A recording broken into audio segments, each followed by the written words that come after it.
Hey everybody, it's Scott Wallin with Dairy Management Incorporated, and welcome to a bonus episode of the U.S.Dairy Checkoff podcast, where we speak with checkoff leaders and farmers about strategies that are driving sales and trust of U.S. dairy. And we've got a great subject to address today: how we're putting more U.S. produced cheese into the global marketplace.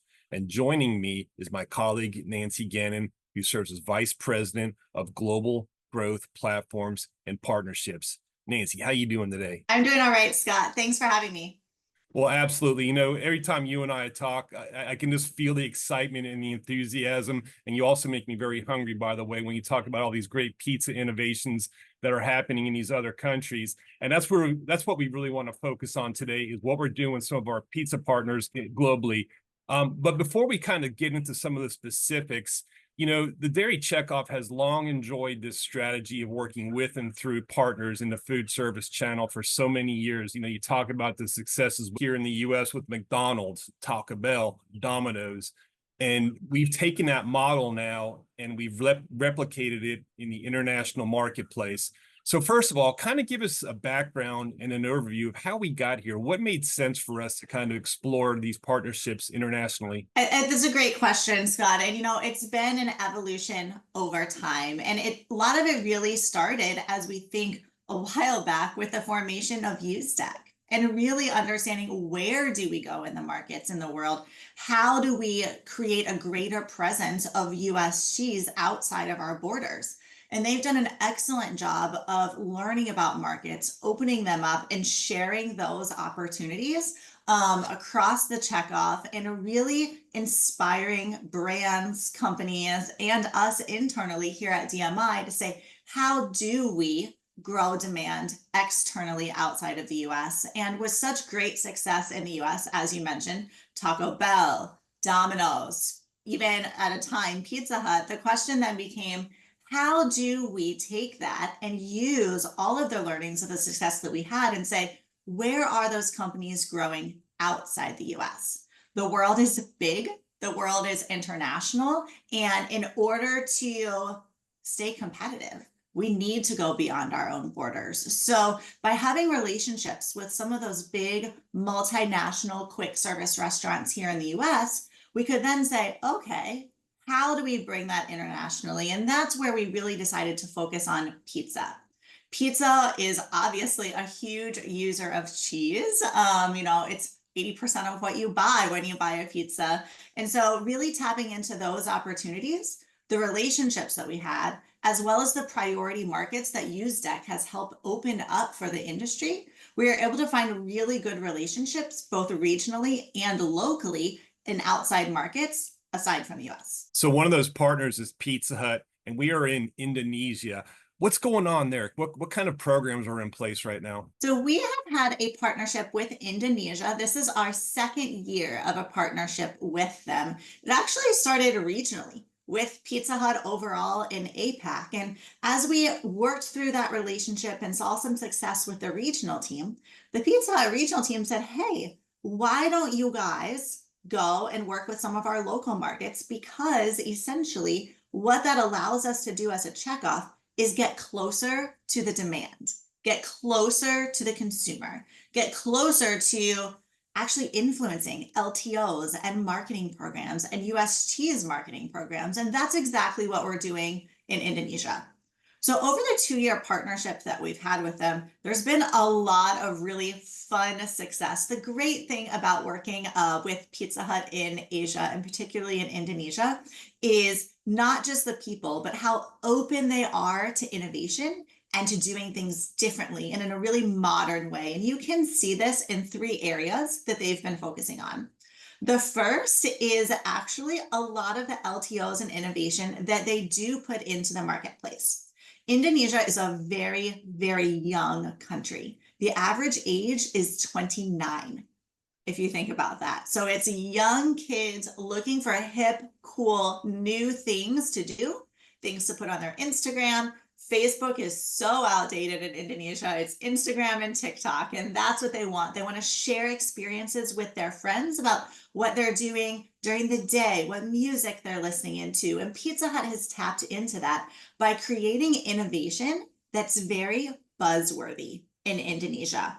And what that looks like is a few things. The one is called Pizza Hut Melts. It's a handheld, think of a thin calzone pizza sandwich filled with cheese. And what they do is you can put your own toppings in, but they also have different periods. So they've partnered with hip hop artists in Indonesia that actually promote the melts along with the US cheese that goes in it. In addition to that, as we think about how young people are living today, they're still living with their families in Indonesia. It's a very multi-generational family culture. So you'll have 2 or 3 generations of families living in the same house, which means not everyone wants to eat the same thing every night. So they've introduced a Corsa pizza, which is 4 different crusts, 4 different cheeses, and 4 different flavors, all in one pizza. So the families can still eat together, enjoy that precious mealtime that they so appreciate every night, but everyone gets a little bit of something that makes them happy. So grandma, mom, and the teenage daughter can all share a pizza together and still have that great family moment. I think one of the most exciting things that we've done from an LTO standpoint is very specific to the Indonesian culture. So for those of you who don't know, Indonesia has the largest Muslim population in the world. As a result, what they typically eat is halal food, and they celebrate very specific religious holidays like Ramadan. Ramadan is a great time for families to come back together. And with the thousands of islands in Indonesia, it's a time where people will go from one island back to visit their families for a great week of just celebration and spending time together, centered around food. Pizza Hut capitalized on this, as well as the idea of bringing family together, and created an extra spicy Ramadan holiday meal. There's pizza, there's chicken, there's pasta, there's cheese on nearly everything, but the entire campaign is around coming back with your family. And if you think about your family here in the US, there's always fun times you have with them. Like everyone's laughing, everyone's giggling. There's always a little bit of hassle. Maybe mom has a sharp tongue. Maybe Uncle George acts a little crazy. And the same thing happens globally. So the entire campaign is around coming back to mom's spicy tongue and seeing if she can handle the spicy pizza. So it's a great tie between culture, religious beliefs, tradition, and holidays, and Pizza Hut. And the initiative was extremely successful, especially around the holidays. When people have a lot to choose from, they actually chose pizza using our US cheese. So great LTO story from Indonesia. And that's the fun, exciting thing that you see in the marketplace. But it's not just about fun, exciting things. As a developing country, one of the things that's very important to us as a checkoff and to grow US cheese is to help the country itself. So U.S.DAC has done an excellent job of meeting with the Indonesian government, talking with them about the importance of dairy nutrition, talking about how our farmers can help Indonesian farmers grow their industry as well. So we're rising all tides for dairy overall because we know it's the nutrition powerhouse for the world. Well, with that, Pizza Hut in Indonesia heard about what the team was doing and also talked with the government. And so we at DMI have partnered with them to revamp their children's pizza program from a nutrition standpoint. So instead of just giving kids pizza, we're giving them milk. We're giving them pizza with healthy, nutritious cheese and vegetables and meats. And on top of that, we've actually taken the entire program. They have a chef kids pizza program, and we've infused it with dairy and cheese nutrition. So the kids are doing activities to learn about where cheese comes from, how nutritious it is, how it fits with, their daily eating habits, and it's teaching moms and caregivers at the same time. So Pizza Hut's not just doing fun stuff in Indonesia, they're actually doing things to help the health of the population, which I think is really exciting. And I can't finish talking about Indonesia without talking about my favorite initiative, which actually just launched 4 months ago. And I hope our farmers are excited about this as we are, because it's called Cheese Overflow. And hopefully you guys will see some pictures, some amazing videos, even some user-generated videos from the young folks in Indonesia. But Cheese Overflow is exactly what it sounds like. It is a giant pot of US mozzarella cheese that is melted and poured on any single Pizza Hut item you want. The most popular thing it's poured over is cheese. So think of a heavy cheese pizza with more cheese on top. It's also popular on their chicken dishes as well as pastas. But essentially, the cheese is poured all down. You get a beautiful cheese pour and pull, and then they take a handheld blowtorch and torch it on the pizza, on the pasta. It's a great dine-in experience. People are getting it takeaway as well. And you get that crispy crunch from the torch spots, plus the ooey gooey melty mozzarella everywhere. It is actually something that has inspired them to not just have it as a 2-month promotion, but extend it into a 3-month promotion with our support. They're hoping to continue the visual cheese campaign with new innovations in the future, but that's a huge win for US farmers and a huge win for dairy overall. So Pizza Hut Indonesia is a great partner, not just for innovation and getting cheese in the hands of consumers, but for nutrition and childhood development and growth, as well as really pushing the boundaries for what US cheese can do. So you did it. Now I'm hungry. I mean, my goodness, that whole pot of cheese thing, I'm just sitting here visualizing what that must look like. And absolutely, we've got to get that here in the States.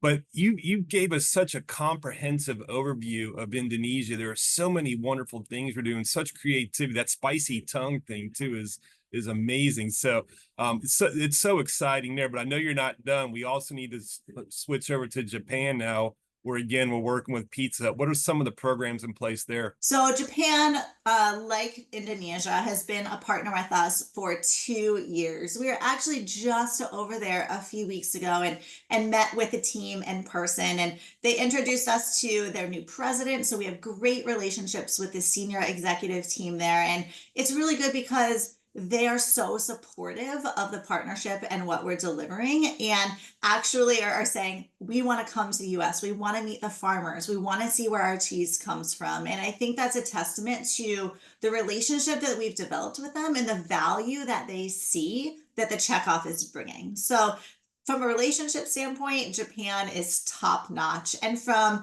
an actual growing demand and creating interest for US cheese, they have also done some amazing things that are very culturally relevant. So I'm not sure how many of you follow rugby. I kind of follow it. I watch the sevens once in a while. But when the rugby was in Japan, they actually did a really cool promotion where they would give you discounts and some special items when you order delivery from Pizza Hut in Japan. But the box was actually designed to promote rugby by being able to wipe it out, fold it up, and play rugby in your living room with a box that transformed into a rugby ball. So I'm not sure how many mothers allowed their fathers and sons to play rugby in their small living rooms, but hopefully it was a good time. It was a great promotion and created a lot of buzz for sustainability, for rugby, and for Pizza Hut Japan overall, which was really fun. On top of that, similar to Indonesia, we do like to tap into national and cultural beliefs and traditions. Japan has a lot of festival periods, whether it's the Sakura Festival, the Cherry Blossom Festival that most people are familiar with, or even other seasonal festivals. One of the most popular festivals is called Tsukimi. And Tsukimi is basically autumn festival. It's the viewing of the moon. So what you see in Japan is lots of orange and golden and moon-shaped things. Whether you're transforming a regular chocolate chip cookie into like an orange moon-shaped one, everyone's all about it. People will overbuy anything having to do with tsukimi. So Pizza Hut made a tsukimi handheld melt. It was the beautiful, cheesy, gooey handheld melt that they always deliver, but they put a golden egg in the center of it. So when you bit into it, it's almost like having a Royale burger with that melted egg and the cheese right in the middle, only it was handheld pizza calzone type item. So popular, just available during the festive period. And we were able to support them in that. And the beauty of it is every time we are able to support them in the initiatives, Pizza Hut Japan does a really amazing job of putting the Made with US Cheese logo on everything that they do. So it's not just innovation, it's about creating positive equity for US cheese overall. And that's why I'm really excited for two things that they're doing right now. One is creating equity around a pizza day in Japan, a national pizza day, and not just one that happens once a year, but one that happens once a month. And we've helped them create essentially the Japanese version of Taco Tuesday in Japan.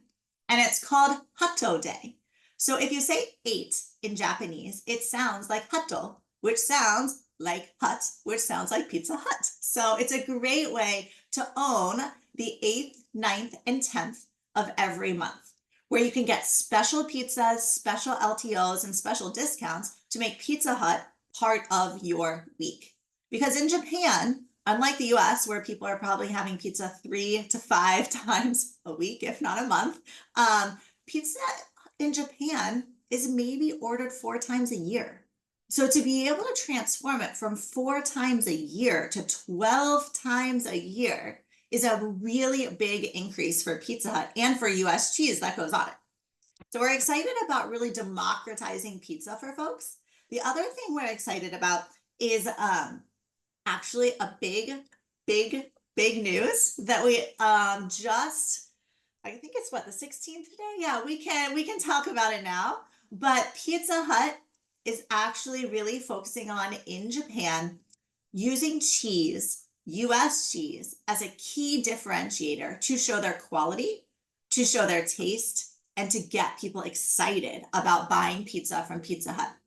So from October 1st, and it will now become permanent, so for the foreseeable future, they're increasing all of their on top of cheese usage by 30%. So 30% more cheese on every single Japan Pizza Hut pizza from now on out. And that's because of the opportunity that the Checkoff had to work with them, to talk about the benefits of US cheese, to talk about the sustainability and supply that we're able to offer, as well as the quality. And tell some of our farmers' stories. There's a reason they want to come to the US. They want to meet the farmers. They want to see the cows. They want to see how things work because they truly believe in what we're doing together. And I think the increase of pizza cheese by 30% is a really big deal. And I guess the last thing I want to say is it's not just mozzarella with Pizza Hut Japan. Oftentimes when we talk about pizza internationally, we think mozzarella. But it's a mix of cheese that goes on top of those pies. And right now we're actually testing US Gouda in Japan with Pizza Hut in Hokkaido. So they're testing it in 40 stores right now. And we're really committed to thinking, yes, mozzarella, but what can we do beyond mozzarella to help our farmers and help US cheese internationally? You know, again, the marketing creativity and pizzazz, it's amazing to hear all this excitement around cheese that's produced here in the United States. I love hearing the interest they have in our dairy farmers and, you know, the labels that show the cheese comes from the US. And certainly that promotion of the 30% is just outstanding. That's such great news. And thank you for sharing that here with us. You know, we've talked a little bit about something that kind of amazed me is when you sit back and think, you know, here we are in the United States, but 95% of the global population is outside our borders. You've got to just be sitting there thinking there's just more opportunity out there for the Checkoff to further explore. Kind of just give me a top line overview of the strategy of what else might we be looking at globally. I think a lot of people, you know, the US is a big place and people don't always realize how much is outside of our borders. I had the opportunity to live overseas, and one of the biggest thing that always surprised me was just there's so much opportunity. Asia is still on our doorstep and hungry for US cheese. So as we think about markets that U.S.Dairy has prioritized for growth and opportunity, Asia remains top of mind, especially Southeast Asia. So we're going to continue to find the right partners in pizza, in other QSRs, explore burgers, explore other places in Asia. But one of the other big opportunities is actually in the Middle East. And we see a lot of our pizza partners growing in that space through franchises in the area. If you think about it, a lot of Western consumers travel all over the world and they want taste of home wherever they go. In addition to that, the local populations are really becoming globalized everywhere. So Middle East, Asia are going to be those heavy spots with young population looking for cheese and open to understanding other cultures, other ways of eating, and understanding where they can get really high quality products from. So we're looking forward to seeing what the future in Asia looks like and what pizza, burgers, and who knows what else looks like in the Middle East as well. It's going to be a really, really fun couple of years. And I think beyond just QSR partnerships, there's a huge opportunity for brands, manufacturers, and processors here in the US to begin to explore those opportunities as well. And that's one of the beautiful things about the DMI international team is yes, we do our QSR partnerships, but we also work with processors, brands, and manufacturers to say, what untapped opportunity could you also get when we partner together? So we're very open. We're seeking partnerships all the time that make sense for our farmers, and we're looking forward to seeing growth in the Middle East as well as Southeast Asia now and for years to come. It's just so cool to hear all that. And yeah, there's more to go get. So no pressure, but I know you and your team are working hard to find those opportunities that make sense for us. And you're dealing with somewhat of a blank canvas, with 95% again of that population outside our borders. So I know we'll connect again on some more work that you're doing. Nancy, thank you so much for your time today. It was so good hearing all these overviews of the work you and your team are doing. Thank you, Scott. And thanks to all the farmers who are probably listening to this in the field, getting ready for the fall. So keep up the good work, guys. Absolutely. We'll talk soon. Thanks again. Dairy farmers, be sure to check out other episodes of the U.S.Dairy Checkoff podcast on your favorite platforms, including Spotify, Stitcher, and iTunes. Also, make sure you check out our new website, dairycheckoff.com. Thanks for joining us today.